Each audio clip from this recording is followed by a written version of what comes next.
Hi everyone, welcome back to the channel. This is Ninja Knight. Make sure you like the video, make sure you share the video, make sure you subscribe to the channel, and I've dropped my Patreon link down below if you'd like to join me there. Thank you. So season 2 of The Boys. This was something I was very excited about before I heard comments from Seth Rogen and Eric Kripke over the last couple of weeks and months. Season 1 for me was very, very strong, and I think it was written very, very well.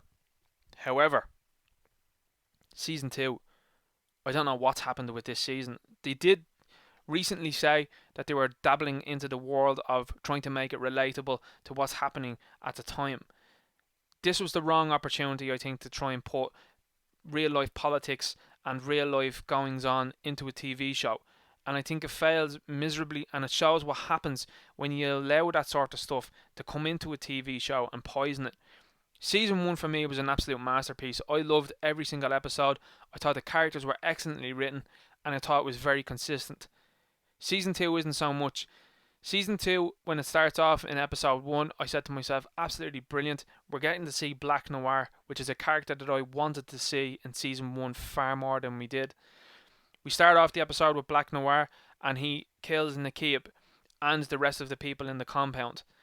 He's quite like a Snake Eyes, maybe Batman-esque type of character, and then goes to show a sort of a human side of him when he picks up a teddy. Just when the audience, I think, feel that he might kill a child, he picks up a teddy and waves the teddy at the child, whilst also holding a severed head. So it goes to show how dysfunctional these heroes really are, in that he can actually hold that and walk on out the door then. We then cut down to Homelander, and Tony Starr, I think, did an amazing job in the first season, and in season 2, I feel like that they haven't utilised the character correctly so far. In season 2, it's then cut down to seeing Translucent's funeral, and maybe it was something that they were going for, but I know that Homelander can be disingenuous, but anytime we've seen cameras on him or crowds, he comes across so passionate, and he comes across so, I suppose, perfect. And in this episode, certainly in this part of the episode, I thought he was way off. He seemed cheesy, he sounded cheesy, and even when he had the kind of fake tears, I was actually expecting someone in the audience to call him out or say something to him, and for him to react and get really annoyed and kind of show that side of himself. But nobody did, which I thought was a really unusual choice, given the fact that he was clearly acting, and I was a little bit disappointed that that wasn't looked at a little bit more.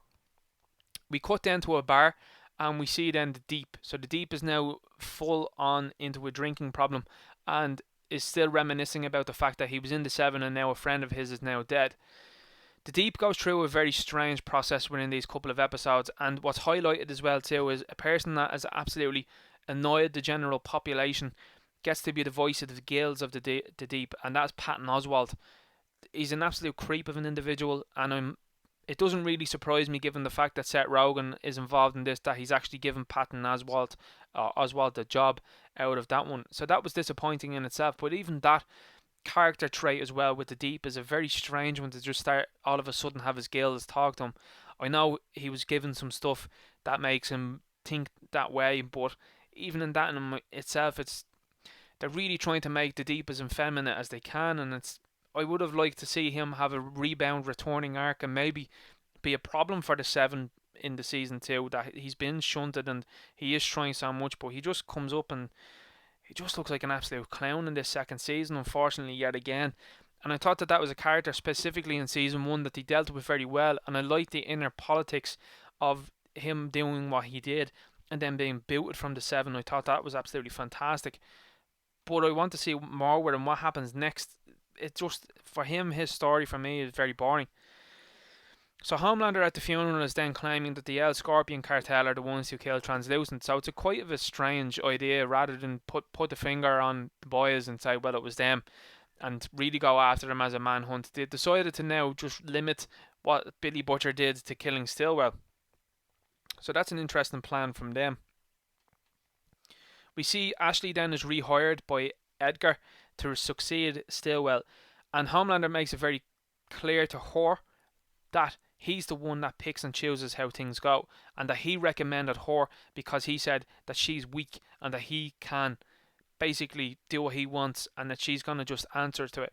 He makes this point very clear in what he does to Blind Spot, and Blind Spot was introduced as a new member of the Seven, and for me already I knew this isn't going to end well, but I was absolutely shocked to see that this character, he was kind of Daredevil like, Homelander just slaps him in the ears and there's just blood everywhere, and the ruthlessness and the quickness in which Homelander deals with it, I was absolutely taken aback.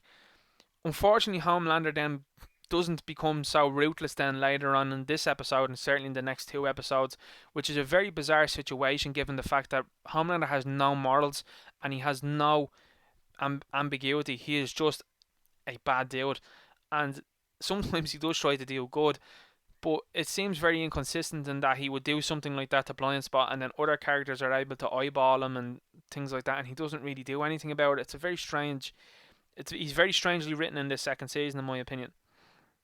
So the boys are now wanted fugitives, and Butcher's after being framed for Stillwell's murder. It's an interesting plot point that I feel might be resolved as the season goes on, but I don't know, pinning the blame on Butcher, saying that he had a detonation in the home. How has he escaped and how has he still been framed and being looked out for now? That's a little bit inconsistent in my opinion. We then are brought in to the boys themselves, Huey, Mother's Milk, Frenchie and Kamiko, and they are now huddled up in an underground area. It's an okay, a couple of scenes. I think it's fine, but it does get a bit tedious as things go on, because I think the strength of the boys, and certainly this TV show, is how good Tony Starr is and how good Karl Urban is, and the fact that they're polar opposites and how they clash and how both of their actions have repercussions and consequences were certainly part of season 1. In season 2, without Butcher being heavily involved in the episode 1, to me it diminishes it. I was really bored throughout the first episode going, come on, when's Butcher going to turn up? Because whilst Homelander is great reintroducing us to characters we already know and then introducing us to the odd new one, it just left me a little bit bored. I think Giancarlo Esposito as Edgar was really well cast. I like him as an actor. I do think the kind of Gustavo Fring type of acting did kind of shine through again, insofar as he kind of did the similar looks, and he is a very cold and calculating person. Okay, maybe that's what he went for in the TV show, but I would have loved to see a little bit more range from Giancarlo Esposito personally, because I think that range is absolutely there. That was one of the issues I had with the episode as well too. So whilst Homelander deals with Blind Spot very quickly, who is a superpowered individual, he then tries to threaten Edgar, and Edgar doesn't take it well and basically tells Homelander, look, I'll sort you out if that's the case. And Homelander just mutters and is like, okay.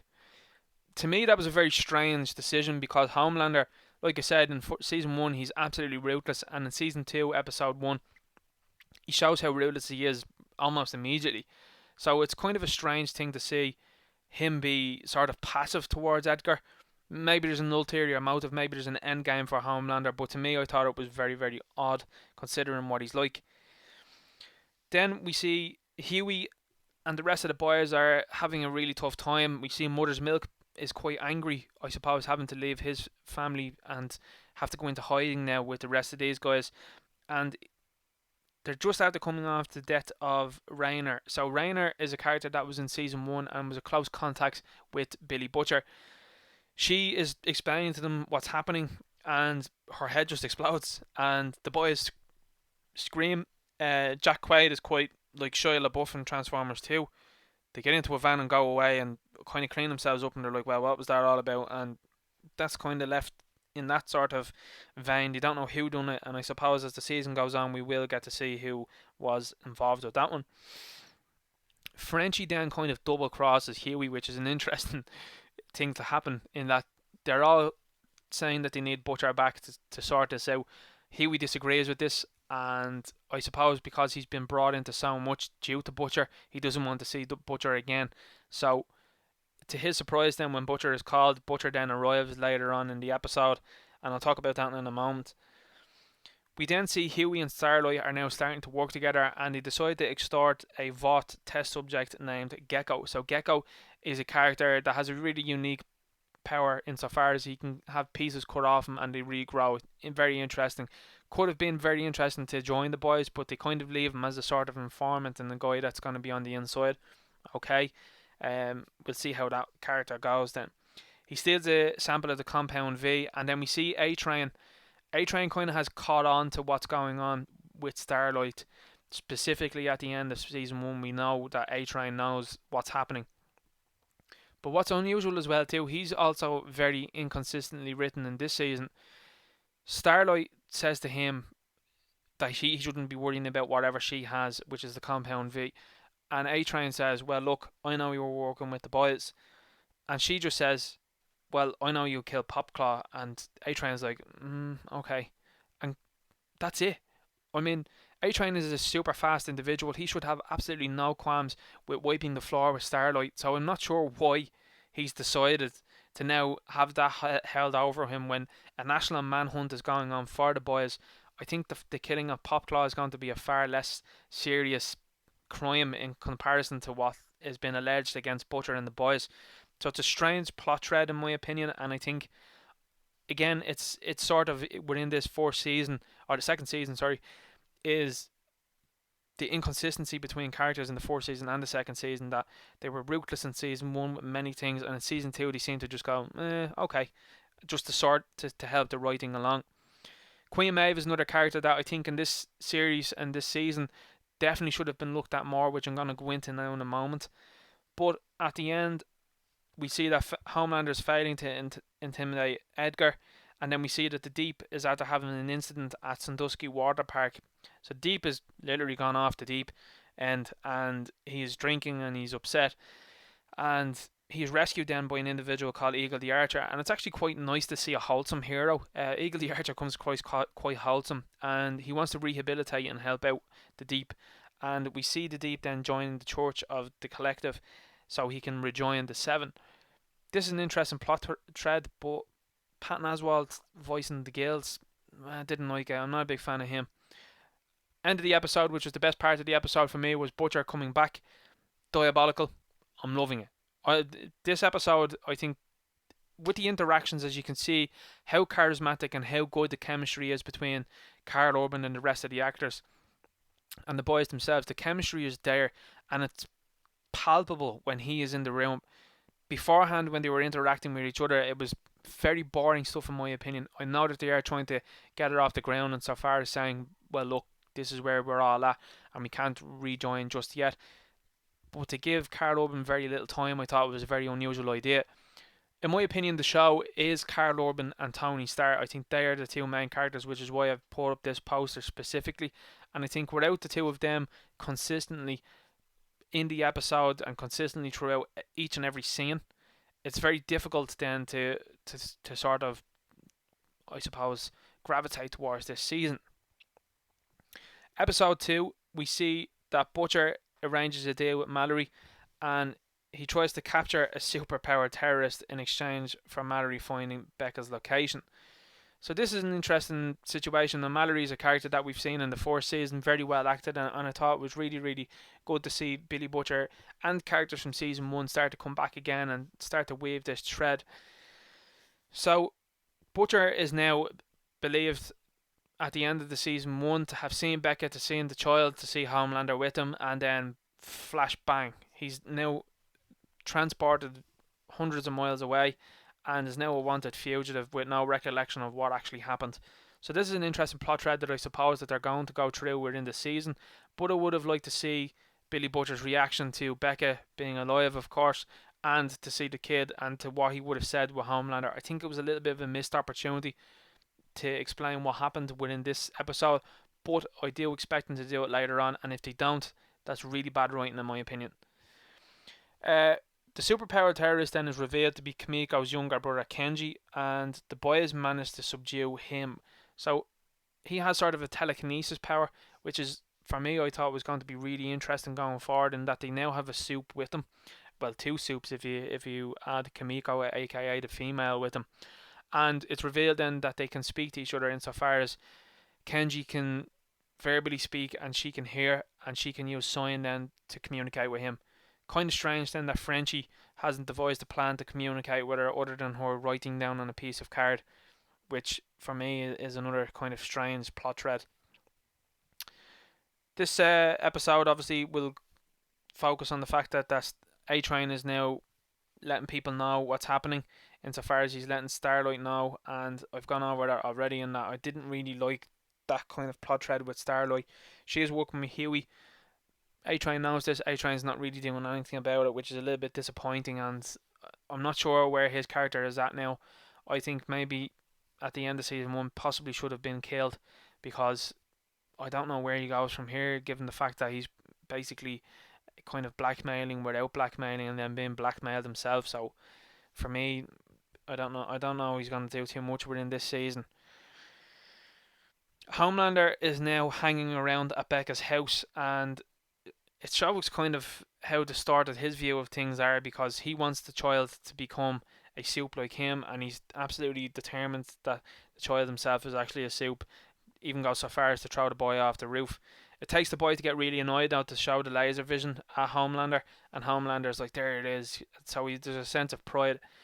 He's constantly arguing with Becca as well too, which I think is a very strange choice, because Homelander up until now has been very forceful in what he wants, but he does seem to cower a little bit when it comes to strong women, which we did see with Stillwell in the fourth season, which I thought was really, really good. She kept Homelander in check really well.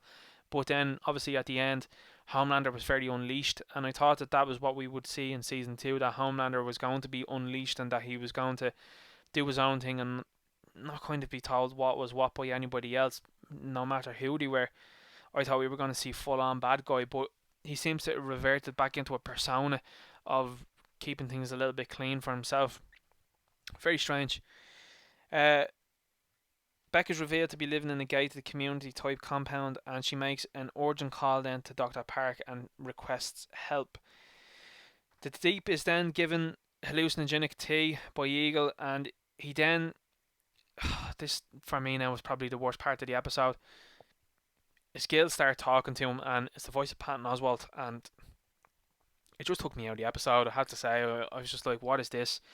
The first episode wasn't great. The second episode now has also not been great, and I'm not a fan of this whatsoever. So we see then Maeve. Now, for me, Maeve is a character that gets a little bit thrown by the wayside. We see that Stormfront has now appeared in the 7, and she's from Portland, of course. She has an SJW haircut, and I don't like this casting. I don't think the actress is very good at as the character. I don't like the fact that it's been gender swapped, but I also don't think that the character has been written very well. And I'm going to get into a little point of what I will make that later on. Maeve starts to fear Homelander that will kill Alina if he becomes aware of their relationship. So we know that Queen Maeve is very fearful of Homelander anyway, because of how powerful he is. So it's quite unusual then when we see Stormfront not be as scared of Homelander, when she probably should be, because Homelander has been that character that would absolutely squash anybody in his path. But maybe because Queen Maeve is in the 7 for so long, that Stormfront doesn't know this. This is the thread that I would have went down, I think, if the writers had been doing a little bit more thinking. I think Queen Maeve is a great character. I'm a big fan of Queen Maeve, and I think she is one of the characters within the 7 that definitely has a moral compass. She comes across really well, and I like the character really, really well, really, really much. And I would have liked to see, if they were going to gender swap Stormfront, that she would have the biggest beef with Queen Maeve. I think that would have been far more fascinating than having her have a beef with Homelander. I think, and I don't mean to be too disparaging, but I don't see the female Stormfront as a threat whatsoever to Homelander, physically, mentally, and even in the way that Homelander, his personality is. He's just so ruthless that I don't see any threat within Stormfront. I would have, however, seen a threat to Maeve if Stormfront was there. Stormfront is the polar opposite, in my opinion, of Maeve, insofar as that she is very, I suppose, media savvy. She's very calculating. She isn't kind whatsoever, and she is an all out and out bad guy. So we would have liked to see her challenge with Maeve a lot more, and I think that would have been a better way to write the season 2, and I think it would have made more sense and would have had a better meeting of the minds, and definitely better action, I think, between those two characters, because even though these are all superpowered individuals, I would definitely be more believable in a fight between Maeve and Stormfront than it would if it comes to fisticuffs between Homelander and Stormfront.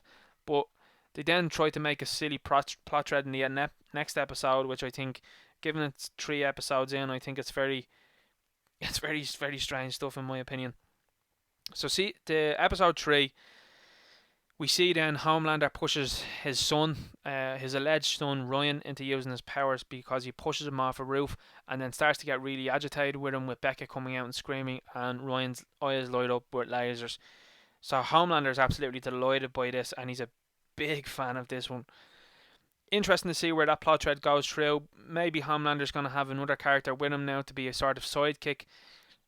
Homelander's that powerful that if he has another character with him that is exactly the same with all the same powers, how's he going to be stoppable whatsoever? And I think that is an interesting question that gets popped up, but I don't think they address it whatsoever within these episodes. Perhaps they will in later episodes. So Starlight, using the sample that she acquired from Gekko, leaks the knowledge that the Compound V is responsible for giving the superheroes their power. So this is a big scandal. And I think it's really well acted within the boardroom of how they're going to deal with this. And I think Giancarlo Esposito was very, very good in this scene. I think the way he is calculating and cold and sits back and says, well, here's the contingency plans if we make this statement. I think it's a wonderful scene, and I think it really goes to show the boardroom mentality of this Vought company. Fascinating stuff. And then we get a little bit of history about the original Vought as well too, and we see then that Giancarlo Esposito as Edgar is absolutely very intelligent, and it's nice to see, I think, with this character. Edgar responds by sending the 7 after the boys, and this is an interesting thing insofar as that it takes them a while to get there. We don't quite know how the characters get there. I would have liked to see maybe them on some sort of, I suppose, 7 plane, or I don't know whether Homelander carries some individuals and A-Train carries others, but they just kind of turn up and the Deep takes it upon himself to go after them. And this is when Kenji is after being spotted by the police. So Kenji was spotted by the police, and this is what draws this nationwide sort of manhunt towards it. The boys then attempt to bring Kenji to a CIA safe house, but the arrival of the 7 results in Kenji escaping. Now this for me was some of the weakest part of this episode. The boys then thought that Kenji was a bit of a threat, and then they sellotape his hands together. It's a character with telekinesis. Why should he have been worried at all about his hands being sellotaped together? But yet here we are with this madness, I think, of a season 2. The 7 results in Kenji escaping. He kind of runs away, and then we see Stormfront then decides to attack Kimiko and Kenji, which is probably the most cringe-worthy part of the episode, in that there's a sort of 3-way fight, and at no point in time did we see Stormfront killing various individuals, and the sort of clues are shown to how bad of an individual Stormfront is. But at no point in time did I ever think that Kimiko was getting the upper hand, nor Kenji. Now, this is 2 super powered individuals against 1. Granted, Stormfront has electrical powers, but Kimiko was shown to be an absolute badass in season 1. So where has that character gone? I wanted to see Kimiko stand up and fight, and I think that was a wasted plot element in this season, that there was a brother with powers that the boys could have used as a character that would have been somebody that they could have had on their team. Totally wasted now, in my opinion. Unfortunately, we see Kenji be killed by Stormfront, and that's really it for Kenji. We see Kimiko lying there not doing anything, and that for me was probably the hardest part of the episode, to watch Kimiko look at Stormfront do this and not really do anything, just left idly by. No even attempt to get up and fight on, which I would have loved to see from Kimiko, because it's a great character that unfortunately has been left back in season 1, that the character arc has not progressed. We see then that Stillwell is tied to the drug dealer, and Edgar uses the destruction to highlight the necessity of the superheroes. So again, he waits and plays out the situation of how it should go from a business point of view, and we see then that Stormfront is front and centre, and she's slyly looking at Homelander, and she seems to be the new face of things, whereas Homelander already seems really upset by that one. I don't know why Homelander is feeling undermined, and it's a very strange thing for Homelander to be doing, because we've seen him be so ruthless before, so why should he be bothered by this individual now all of a sudden? At the end of the episode then we see Kimiko looking very angrily at the screen. She does more angry looks at the screen than she does when she sees her brother being killed, which I think was very disappointing. And that's where we leave on the episode 3. Personally, I was very disappointed, and I think it comes back to characters being stuck into weird arcs. Homelander is a ruthless individual, and I have no qualms in thinking that Homelander would have absolutely murked Stormfront as soon as he thinks his leadership is being undermined, or that there's another individual that could be a threat to him. I didn't like that. I don't like the gender swap between Stormfront either, because I don't think it works insofar as that. How are we supposed to take her credibly as a threat to Homelander, given that he fears absolutely nobody? I would have liked her to see her maybe beefing against Queen Maeve. I think that would have been a better story element. In these 3 episodes as well too, I don't think there's enough Billy Butcher whatsoever. Look, there are funny moments, and I think when he draws Homelander's attention, particularly in season 3, to save Huey, and that was an interesting dynamic, that Starlight looks like she was going to actually kill Huey when Homelander emerges from the shadows, and I thought that was a very beautiful shot in my opinion, that Starlight was kind of thinking about it, and then out emerges Homelander from these shadows and says do it. And then of course Karl Urban's Billy Butcher gets his attention in a very unique Karl Urban Billy Butcher way, which I actually laughed quite hard at. It is unfortunate that we didn't see more of Billy Butcher within these 3 episodes, and that's what I think that's seriously lacking. And I suppose, in the 4th season, with Billy's hate towards Homelander, we're not really revisiting that at all within this 2nd season, which I think is quite strange, because he was so adamant to getting a Homelander in the 4th season, and Homelander didn't even consider him whatsoever. And then we see over the course of the season that Homelander realises, hang on, this is this same guy that keeps popping up and causing me problems. Whereas now it's like, oh, Billy, buddy, how's it going? It's very, very odd, and I feel that hatred should still be there from Billy Butcher, rather than him standing there and saying, oi, I think Huey's gone basically into nothingness in this TV show. He's useless. He doesn't really do anything, which is quite disappointing. So Jack Quaid is turned basically into his Boimler character from Star Trek Lower Decks. Frenchie isn't as intuitive as he was in the 4th season, which I didn't like. Mother's Milk is just angry. He doesn't really give any sort of provocation for anything. The Deep is still a wuss. A-Train is being blackmailed for ridiculous reasons. Starlight is being blackmailed for ridiculous reasons. We're seeing Black Noir kind of sidelined as well too now after our 1st episode intro. Queen Maeve has been sidelined as well too now, when I thought that she might have been a little bit more prevalent in this season too, which I would have liked, as I think she's really well acted and I think it's a good character. And then, like I said, we're seeing Homelander and Billy Butcher that are also sidelined. Stormfront gets a good bit of time in these episodes, and I understand that they have to bring this new character in and beef them up, but she's just unlikable. I don't think she's acted very well. I know she's supposed to be ultimately a bad guy, which is setting itself up by what she did within the building, which set off an awful lot of individuals on Twitter, which was very funny. But I would have liked to see it maybe cast correctly, or like I said, come back and look at it and say, well, we'll team you up, we'll have you against Queen Maeve. I hope that the rest of the episodes improve from here, but I have to say for the first 3 episodes I was very bored, and there were 3 hours that really dragged in, whereas I couldn't say that about season 1. I don't know what's happened with this season, but so far it seems very disjointed. Characters are acting way out of character, and story beats and storylines are just not matching up for me yet. Maybe they will as the story progresses, but so far I just found it very lethargic, and some of the acting even as well too, just borderline really cheesy at times. And I hope that this isn't what we're going to see now for season 2. As I said, season 1 was really strong, and they've already been greenlit for season 3. Hoping this isn't the way it goes. Hope it improves from now. I'll be keeping an eye on it, but I'm not holding out too much hope, because like I said at the start of this video, you have comments from Seth Rogen and Eric Kripke with their own personal politics that they're looking to put into this TV series. It's unfortunate in my opinion. Gonna leave it there. Like, share and subscribe. Look.